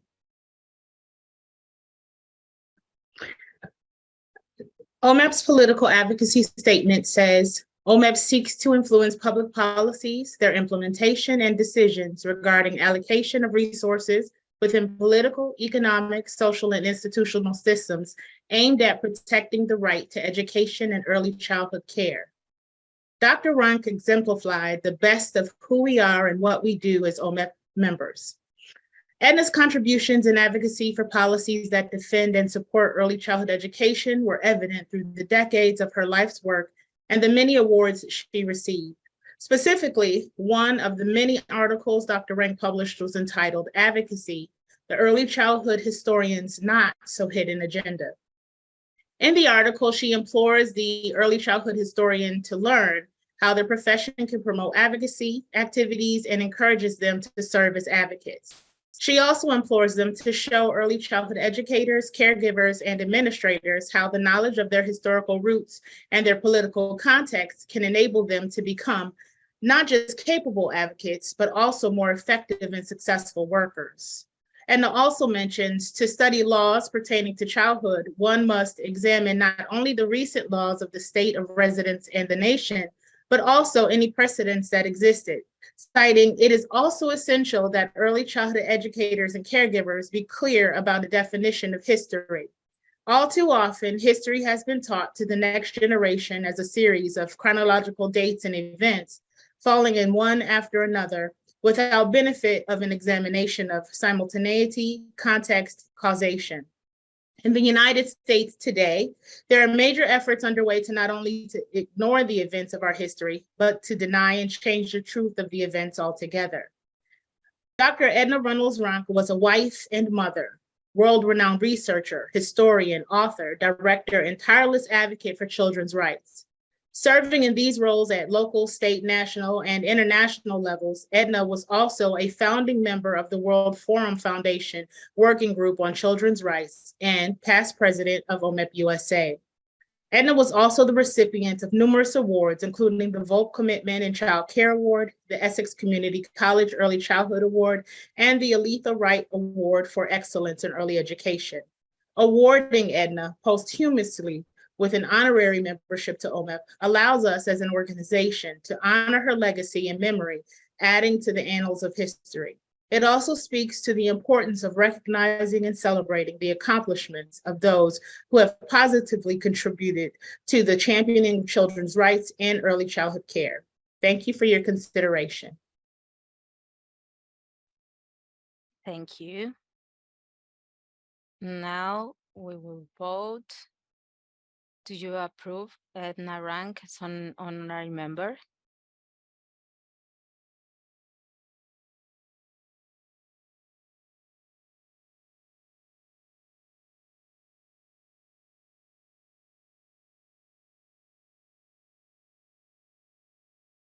And the results here, Edna Rank is a new honorary member for OMEP with 98% for yes and 1 abstention.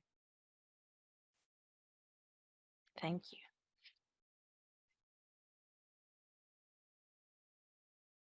The next point of our agenda is the candidacy of a new vice president for the region of North America and the Caribbean. We have one nomination, so we will listen to the presentation and then vote.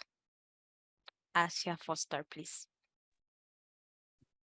Good morning, OMEP colleagues and friends. My name is Dr. Asia Foster, and I am both humbled and excited to share my intent to present myself today for the position of Vice President of the North America and the Caribbean region. OMEP has been my professional home for well over a decade. I truly believe in the unique value of the organization and have spent my time working to further its mission and vision. I'm currently the Vice President of the OMEP USA National Committee and an unofficial member of the UN NGO Committee on Migration and the Subcommittee on Children and Migration. I have 25 years of experience in the field of early care and education, primarily in policy development, systems planning, teacher training, and curriculum development. My areas of expertise have allowed me to be able to work across the United States, the Middle East, and Southeast Asia. As a Caribbean American with strong ties to my home country of the Bahamas, I have a keen interest in working to expand the outreach and engagement efforts of OMEP across North America and the Caribbean. I believe there are significant opportunities to further the important work embarked upon by previous regional vice presidents. The impact of climate change, the rising number of child refugees and migrants, and the inadequate and disruptive education of many of the world's children represent continued opportunities for OMEP to create innovative and sustainable solutions. I have a strong interest in ensuring that all children, regardless of their circumstances, are afforded an opportunity to grow into the best versions of themselves. Fully recognizing young children as a vulnerable population that requires specific attention is central to this work. And I believe the most effective way to accomplish this is through an organization that supports strong families, responsive and engaged communities, and quality care, early care and education. I thank you for allowing me the chance to speak this morning and look forward to continued opportunities to support OMEP in the future. Thank you. Thank you. Thank you very much. We will now vote. Do you approve Asia Foster as the new Vice President for North America and the Caribbean?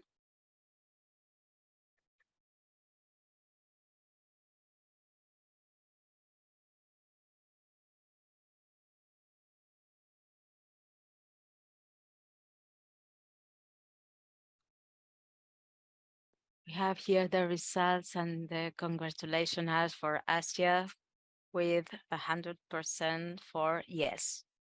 Welcome to the EXCO, welcome to this new role and to the Vice Presidency of the North America and the Caribbean region.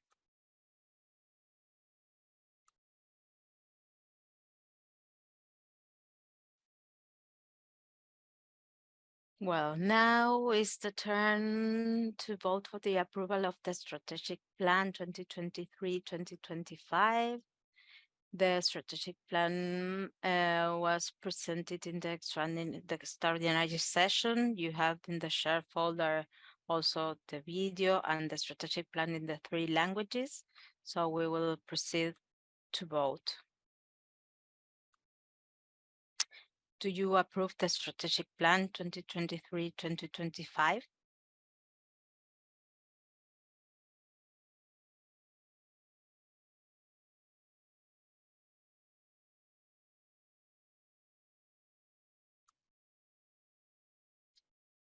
The strategic plan is approved by 100% of the votes.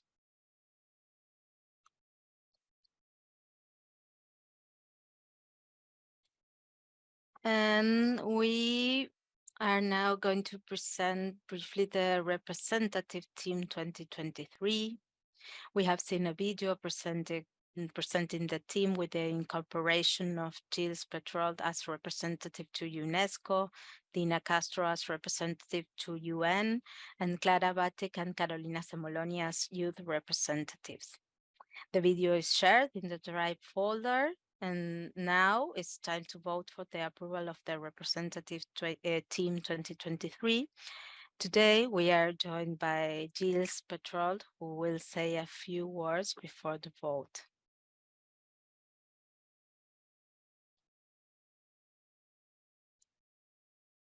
Gilles, are you there? I can see everyone. Is Gilles Petrol? Micro, ok. Ah. Je suis là. I am. Désolé, je vais parler en français. D'abord, je vous remercie de m'avoir admis comme membre. Je voudrais me présenter comme actuellement je suis vice-président. I'm vice president. I'd like to present myself from France, not World and UNESCO as well. So I'm also here. I'm an inspector of formation as well. Special attention to local schools and the community. I was director as well in many regions with the support of different inspectors. Also as a main inspector, I worked in France and I established local missions with local friends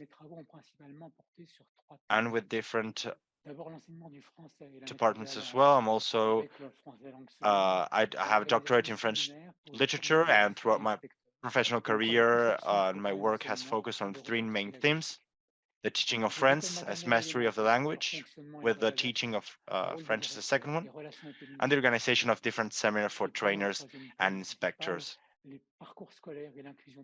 Designing teaching programs, some pedagogical resources, preschool and elementary schools, and inclusion of different pupils with special education needs, with several reports in conjunctions.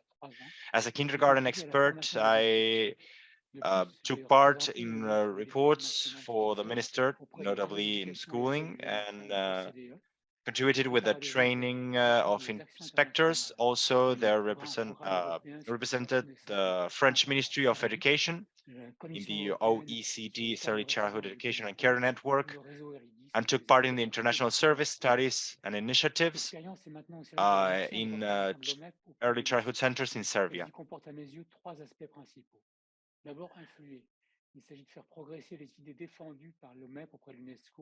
There are three main aspects to express the ideas of OMEP with UNESCO and its partners, to contribute as much as possible to texts that guide national policies, to inform UNESCO World concerns essential subjects that are constantly being updated, and it's important to keep abreast of current thinking of this, disseminate it with OMEP. This must be promoted as well as possible with this spirit. Thank you for your attention, and I thank you all again. And the question is, do you approve the representatives team 2023?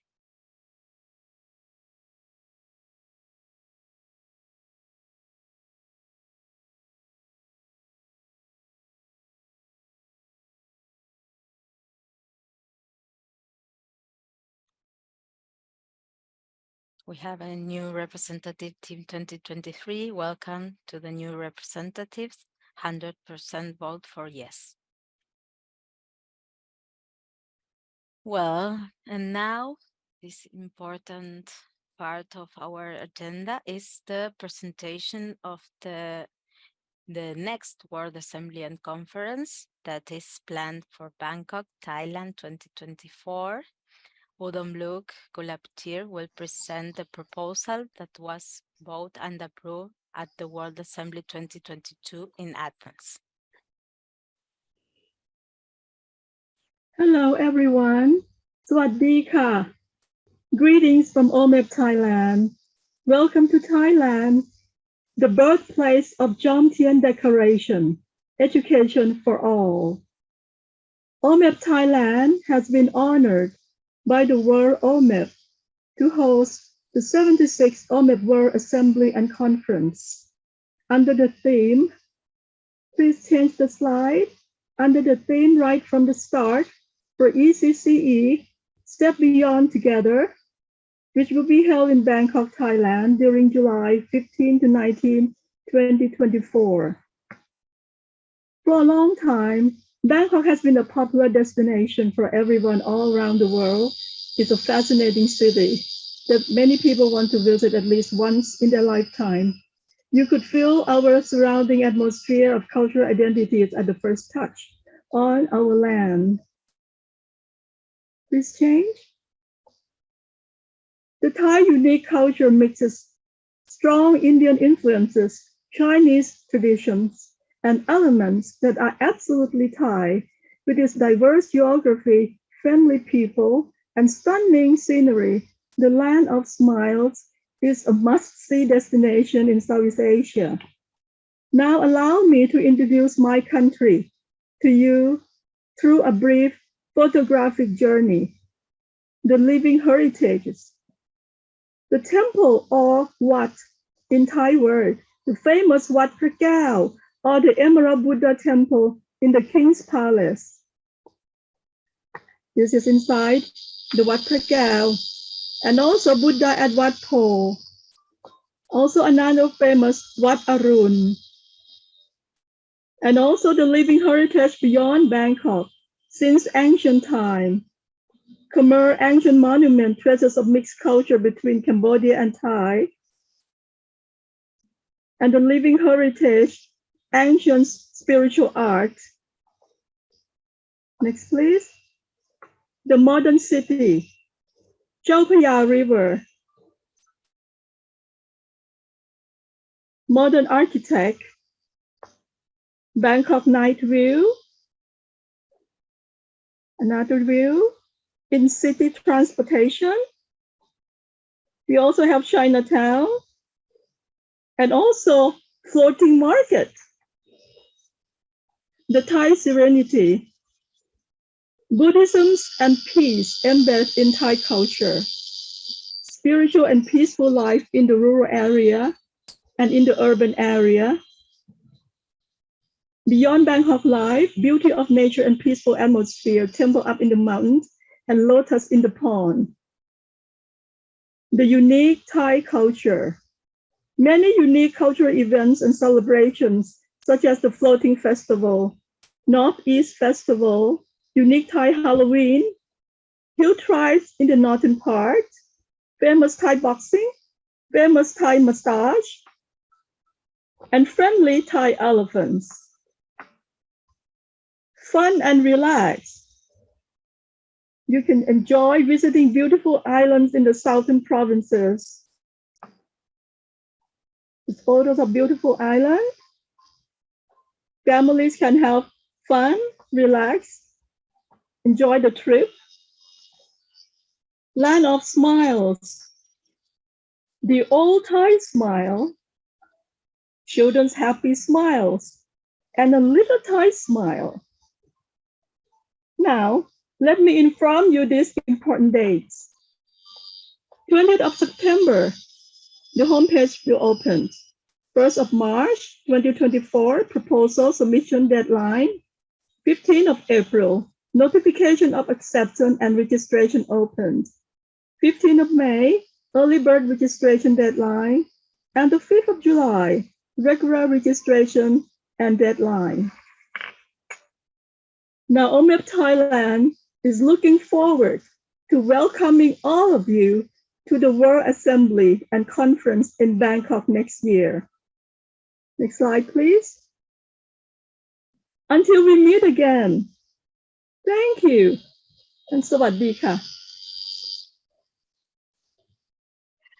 Thank you. Thank you. Them look so beautiful. Then we will meet in Bangkok in July 2024. We will be waiting for you and we will enjoy it. Thank you.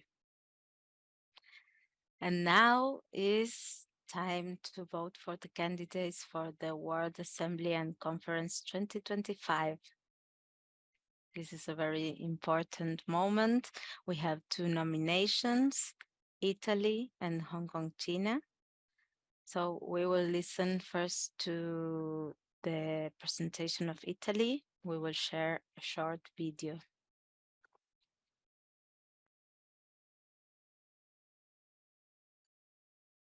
Madam President, EXCO members, national presidents and delegates, it is with a great honor that on behalf of the Italian committee, I present the city of Bologna as a candidate location to host the World Assembly and the International Conference in 2025. The Italian committee was recognized by all of you as an official committee in 2020, and we have already reconnected with a long history of our organization, and we have implemented also projects that respond to the challenges of the present. The city of Bologna has shown a strong interest in hosting the first Italian event of OMEP and has asked us to verify in this authoritative assembly about the possibility of becoming the next destination for our international meeting. We believe that this city can be an ideal place for this purpose and a fascinating destination from an historical, cultural, artistic, and environmental point of view. Located in the heart of Italy, Bologna is an easy-to-reach, compact, walkable, and flexible city, home of the oldest university in the world and home to top-quality educational institutions, but also to the best Italian cuisine, and one of the cities committed to becoming climate neutral by 2030. Furthermore, it is the capital of Emilia-Romagna, a region which has seen the birth of some important educational practices well known today worldwide as the one in Reggio Emilia. This is why I ask you today to choose the beautiful city of Bologna as the next destination for the World Assembly and International Conferences 2025. Thanks, merci, gracias, grazie. Gracias, Matteo. Grazie. And now, before we vote, we will listen to the presentation of Hong Kong, China. Please. Okay, thank you. Greetings from Hong Kong. Would you please share the PPT, Camilla? Yeah. Okay. Okay, greetings from Hong Kong. I stand before you today representing the OMEP Hong Kong, China, with a heartfelt proposal to host the World Assembly and Conference in our city in 2025. Over the past 15 years, we have proudly organized 3 successful conferences, namely the 7th Asia Pacific Regional Conference, the 36th Third World Assembly and World Conferences, and the most recent one of the 16th Asia Pacific Regional Conferences in 2017. This track record demonstrates our dedication and commitment to providing a platform for meaningful discussion on early childhood education. In the last conference in 2017, the most recent one, we were privileged to welcome a total of 972 academic and early childhood education practitioners, and also 340 parents from 15 countries and national committees, fostering a diverse and inclusive environment for fruitful exchange of ideas. One of our core strengths lies in our strong public-private partnership. The OMEP Hong Kong maintains close connections with government bodies, NGOs, and private enterprise. These collaborative approaches ensures that our events are well supported and have a significant positive impact on our community. Furthermore, we place great emphasis on connecting research within our organization. Our committee actively engages faculty members from various teachers' institutions, promoting research and fostering professional exchanges. This spirit of collaboration and knowledge sharing enhance the quality and relevance of our conferences. Hong Kong's academic excellence is well recognized. as highlighted by the QS ranking in 2023, which placed 4 of our university among the top 55 in the world. Our academic achievements are a testament to the dedication and hard work of our educational institution. Beyond academics, Hong Kong offers a wide range of tourist attractions that enrich the overall experience for conference attendees. Our city is a dynamic business center, bringing the excitement and melting pot of culture and home to diverse array of cuisine. We invite you to witness the charm of our city in this video. May Kamana play the video? Maybe on the, yes, thank you so much. Wonderful.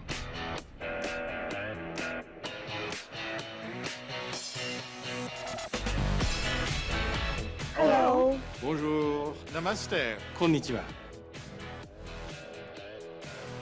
I have been here for over 20 years. Hong Kong has been my home. It's unstoppable, safe, Incredibly attractive. Top notch. I love Hong Kong very much. The city is built for business. The capital, people, network, efficiency, and sound legal system. Yes, we work hard. But we play as hard. Cheers. Totally spoiled for choices, from dining to shopping. My favorite, dim sum. Hagao, chao su ba. Hong Kong is the connector to mainland China, with huge potential as part of the Greater Bay Area. And greater assignments too. I love the city's year-round mega celebrations. The fun never stops. Global connectivity is superb. And so close to nature too. Beautiful hiking trails and beaches just a stone's throw away. I'm impressed by new developments. The airport city, cross-boundary rail and bridge are future-proof for business. We are now so lucky here in Hong Kong to have new art scenes like M+ and Palace Museum, which are now absolutely my favorites for leisure. A heartwarming Joseon. Makes you feel at home instantly. I'm excited. Hong Kong Now stands ready with open arms. With new opportunities and assignments await. The city will bounce back stronger. Come see for yourself. Hong Kong is ready for your business and enjoyment. See you in Hong Kong.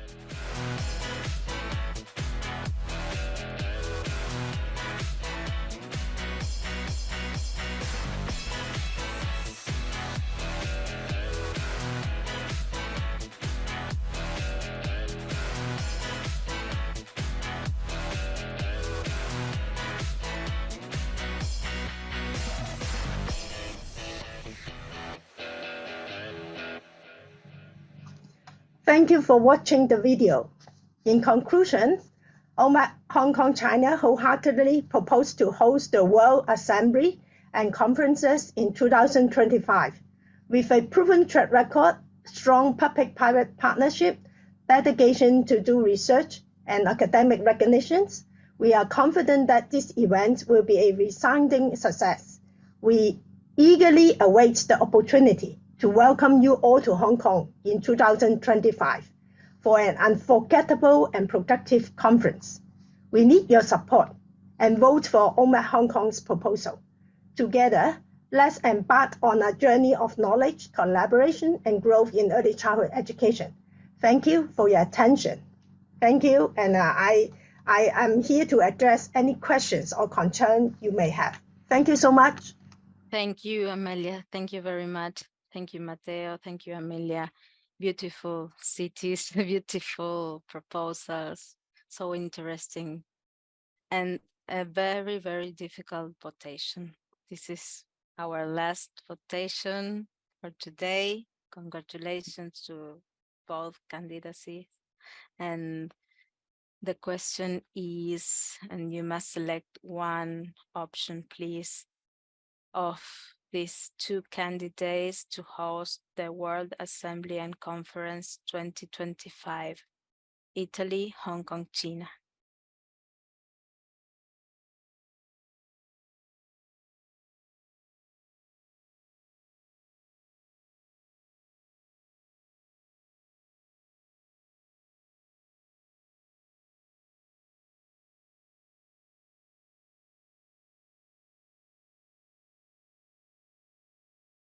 And here are the results.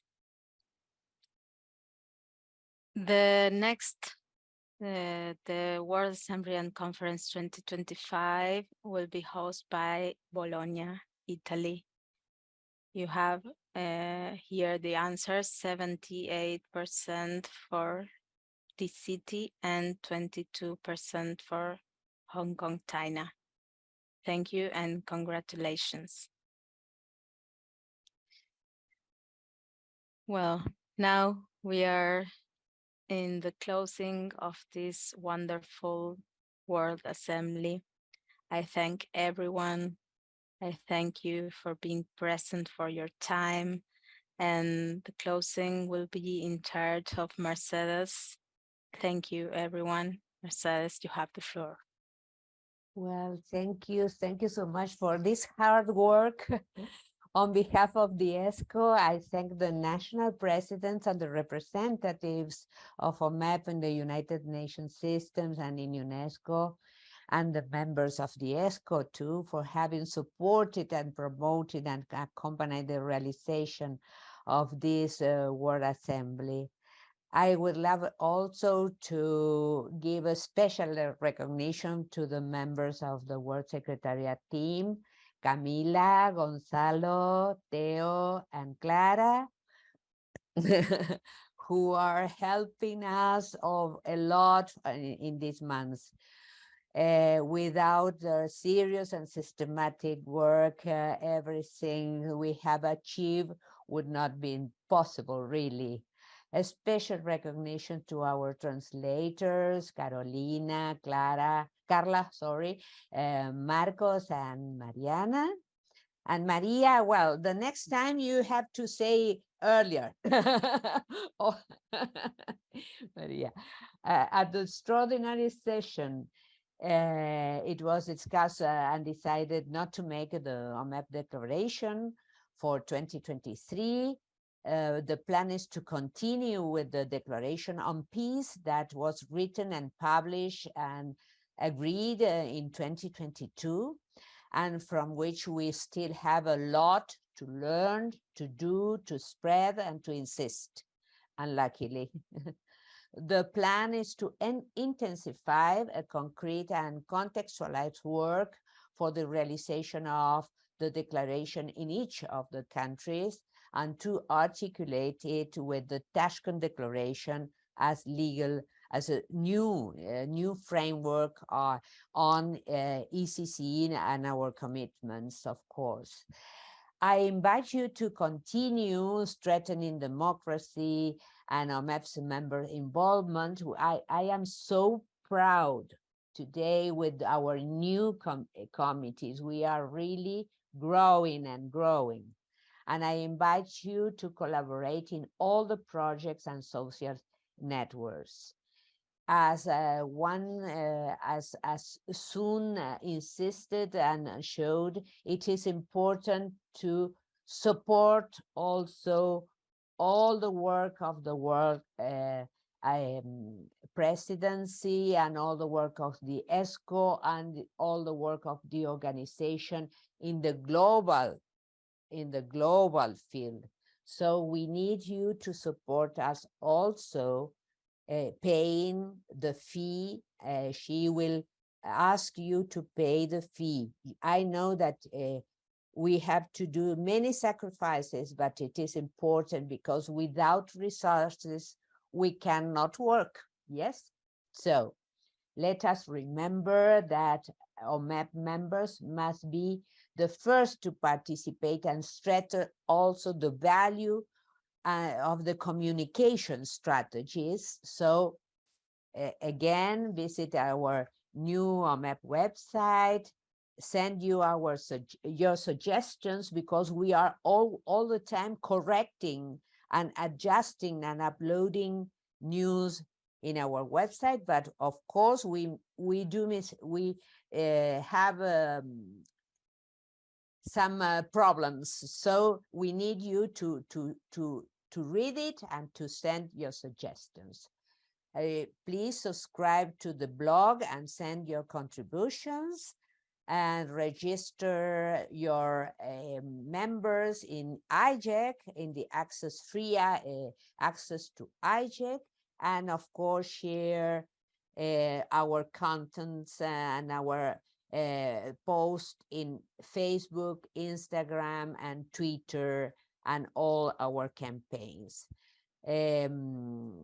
Of course, we ask you to involve more in the work projects and the surveys. You know that we have sent you surveys about that. And attending, of course, this year, the regional assemblies, participating in the webinars, spreading our webinars, and sending news and keeping in touch with us, with all the EXCO members and the World Secretariat. Let's continue working together. A big, big hug for each of you, and have a nice weekend. Thank you so much for being here. Thank you, Mercedes, very much. Bye-bye. Bye-bye. Bye-bye. Thank you. Bye-bye. Thank you. Bye-bye. Bye-bye. Thank you, Mercedes. Bye bye bye bye. Bye bye. Thank you. Congratulations to our new members. Thank you.